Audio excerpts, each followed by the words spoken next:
Salut!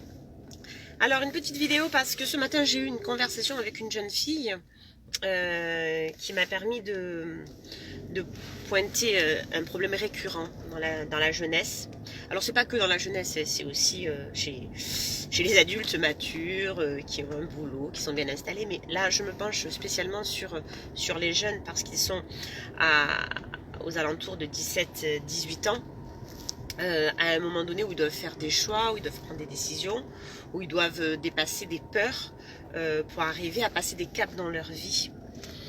Et en fait, il y a des personnes, il y a des jeunes qui vivent continuellement dans la peur déjà et d'une, et puis qui surtout, avant de tenter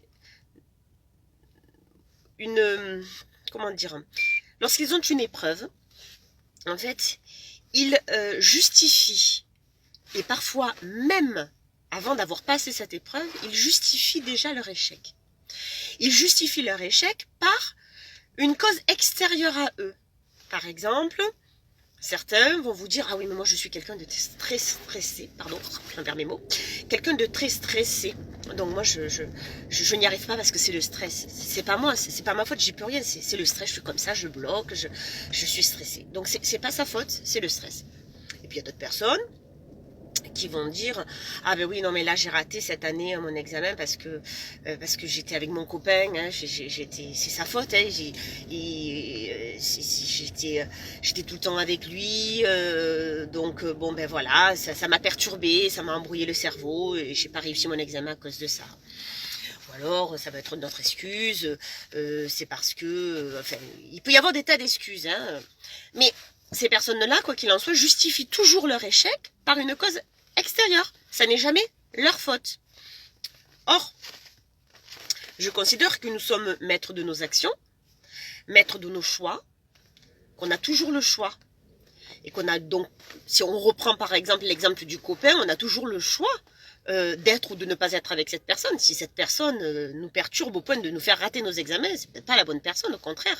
L'amour et les relations doivent nous porter vers le haut et non pas vers le bas. Ou alors tout simplement, ça n'est pas la relation qui est le problème, mais c'est la personne. C'est qu'elle cherche, la relation est parfaite, il y a de l'amour, seulement elle cherche une excuse pour justifier sa défaillance à elle. Et à aucun moment elle va se remettre en question et dire mais quel est mon problème? Pourquoi est-ce que moi je ne réussis pas? C'est pas la faute de Thomas, de Mathieu ou de Jean-Baptiste. Si je n'ai pas eu mon examen, c'est ma faute. Et donc qu'est-ce qui pêche? Pourquoi est-ce que je ne l'ai pas réussi? Voilà, tout ça pour dire aux jeunes de cesser de trouver des excuses extérieures à vous. Vous êtes maître de votre vie, maître de vos décisions, maître de vos actions. Vous avez toujours le choix dans ce que vous faites. Tout le monde a le choix, pas que vous. Et donc pensez bien à ça, réfléchissez-y parce que ça peut vous être utile pour vous remettre en question et prendre peut-être de nouvelles décisions.